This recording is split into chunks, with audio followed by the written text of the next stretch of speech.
Hello, friends. It's an honor to be here today speaking for you. I love this event, great content, cool speakers, so thanks for this kind opportunity that you gave. So my name is Anton, and that's in fact a picture of me when I pretend to be more mature, experienced developer on the social media, so don't get surprised if you see that. I live in Munich. I work at the software agency called Tech5. I founded it a couple of years ago, and right now, by the size, it's about 1,000 times smaller than Axians, and in terms of the turnover, even smaller. Nonetheless, me and my colleagues, we totally enjoy working there because of the freedom and the fun that we can afford on this little scale. So I'll just show you some little samples of tech events that we organize when twice per year we put all of our crazy ideas into community conference that we do.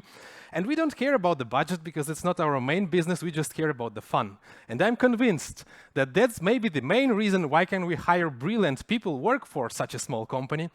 And also, I'm pretty sure that from what I see here, what the organizers achieved here is impressive, and that's definitely the right way to go, because investing in community always pays back. You will see the results, and even this, as far as I understand, it's the first edition, right? And what you see, this venue, I mean, we can only dream of this in Munich, seriously. So that's so amazing that I'm sure you will see the results pretty fast. Now, back to the topic. Let's imagine we're not in so fancy venue. We are somewhere far on the north, lost in Siberia. It's cold, there is no rescue coming, and we need to build some sort of shelter real quick before it gets dark. The good thing is that in these extreme situations, we get very creative. And even if we don't have any tools, we find anything and it's a tool. Like you find a bottle of beer, great. You break it and you can use it to cut things. Or a big stone, even better, you can chop trees with it. So you get so creative that eventually you will get some weird construction like this done, but who cares? It's a house where you can hide from the cold and you can survive. So achievement unlocked, that's the main thing. Now going back to our fancy and hipster offices, we suddenly get much more demanding about the tools. The laptop, 3 years old, maybe it's time to upgrade, or a camera on the phone, just one camera. Oh my God, what sort of crap is that? So how come the same people under different circumstances get so different efficiency of the tools that they have at their disposal? There's something that I call a motivation equation. It's nonsense, it's just out of my head, but nonetheless. Imagine there is a certain effort to be done to build a house, let's say. And under the extreme situations, like in Siberia, your motivation is so big that it compensates over the lack of the tools, right? So you can still build some sort of hut. Whereas on the normal circumstances, your motivation is small, and even though you have much more tools, it's still not enough. So no house for you. And by house, of course, it's just a metaphor. I mean, anything, any cool ideas that you wanted to do, you could have achieved, but you don't, either because of the lack of the motivation or because of the lack of the tools. But what if I say that there are super tools that can compensate over the lack of the motivation for you so that you can still maybe push a bit and get that thing done what you wanted? And I'm sure you know where I'm taking this to. So for me, this super tool is Python. And I know Python is just a tool, and this is one of the many tools, but I'm talking about it today because I have some insights in it.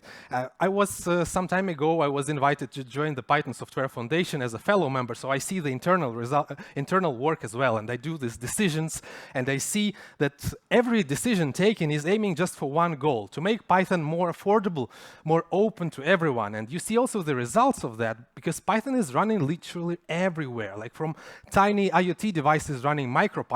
It's an implementation of Python optimized for the small microcontrollers with limited resources, up to any data center. Well, you will certainly find some servers that are running in Python, right? So Python is a universal tool, and there are so many hobby projects built with it. Anybody heard of Backrub? Some. All right, shh, it's a secret. So yeah, so many hobby projects are done with Python, and some grow big. So this is not your kids playing with your old hardware, no, it's in fact the PhD work of one of the brilliant students of the Stanford University, supposed to be. When that happened, you know, the guy is a good mathematician and a very talented researcher, maybe not so experienced as software developer, but very motivated one. So to make his idea work, he had to collect all of the scrap on campus, put the thing together and with the help of another student build some sort of a Frankenstein computers that were working as a servers to run their projects, run their idea. And these are the students, by the way. That's Sergey Brin and Larry Page working on the first version of Google. It was called Backrub back then. And now looking on this fancy construction on the right, this first server that they had, it was many of them, built with Lego. You know what it reminds me about? It reminds me about that hut in Siberia picture that I have shown you.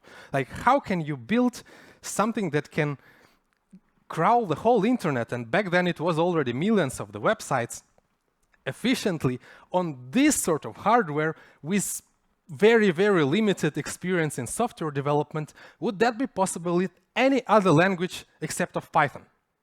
And I know that Java was also intensively used. It was like 50-50. But now, where we all know where Google is, it was about 20 years, I think, of the evolution. We all know that now they can afford any language in their ecosystem. And still, during these 20 years, Python is a first-class citizen of all of their platforms. That should mean something. But I'm not going to talk about business much today. Instead, I want to focus more on our real lives, like regular people lives. And my next story will be not so much fun, unfortunately, because it's a bit tragic. This is Ukraine. It was the year 2015. It was this revolution of dignity, as we call it. I'm Ukrainian, so of course I was there. Most of us have been there at least once.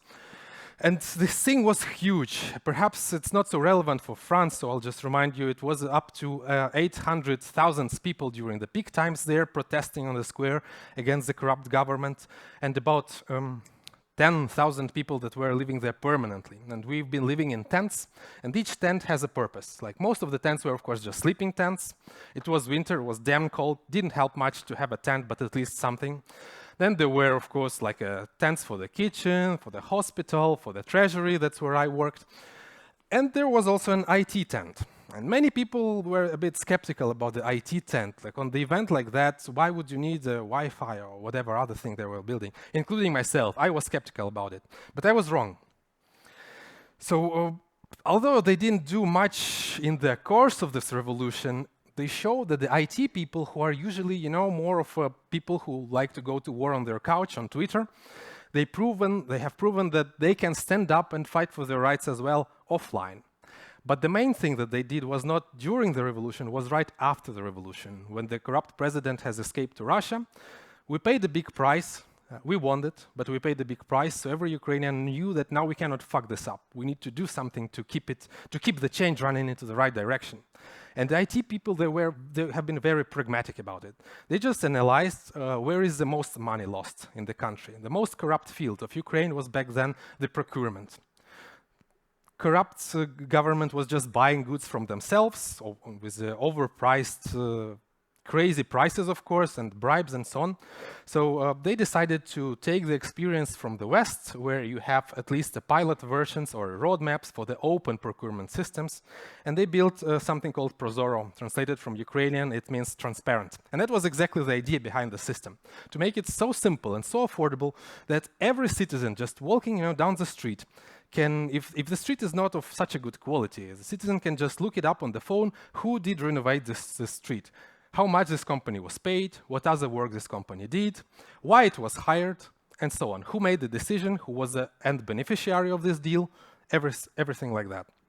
And it worked.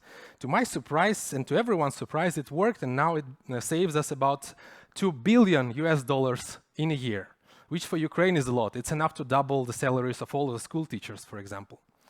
And this was not just resulting in saving the money, but it also resulted in businesses getting more motivated and involved because they see, hey, I can actually make deals with a country. I can win this thing. It's transparent now. And then this led to the investors from the West getting more interested in investing in Ukraine, which is absolutely crazy because the country is now 5 years in the state of war. That usually means the investors leave, but they actually come.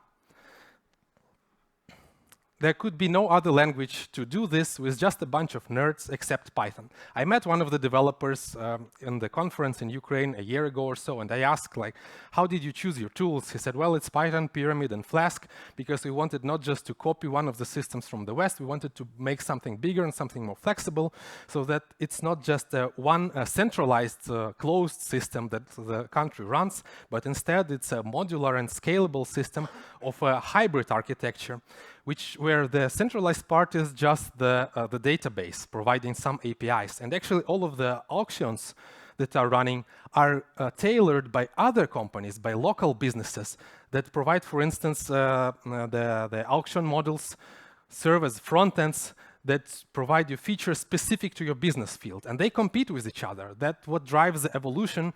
Even though the core stays the same, the API stays the same, the front ends are still built, and they earn money with it, and everybody is happy about it.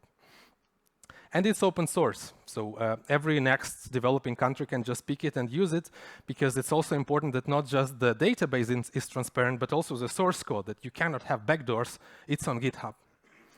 And just to show you that it's not something isolated and not recognized in Ukraine, it's now worldwide. It received a lot of nominations from the many different conferences and so on. This one is OGP, it's Open Government Platform 16. You cannot read it, but it says Paris, France, 3 years ago. This guy, who is one of the creators of the system, just a motivated person like me or like you who wanted to do some change in the country, and he had this tool that allowed him and his colleagues to build something that without a budget and without much time, it took them 1 year to go from the prototype to the production and to the law that forced everybody in the country to use this system. And they got this well-awarded prize of the most innovative e-procurement system in the world 3 years ago. Now, my next story, and also my last story, will be about the medicine, about the science.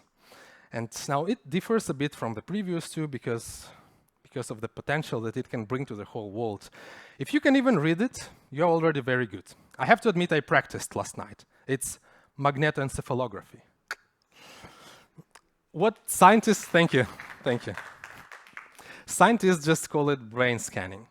So the idea is that you have this huge device that records the signals, the electromagnetic signals that your brain is emitting when they are showing you some visual images or videos, whatever. And they want to record this process to see how would the brain react to this or that, and then they would also react perhaps differently if the brain is healthy or not. So there are really many, many uses of this idea.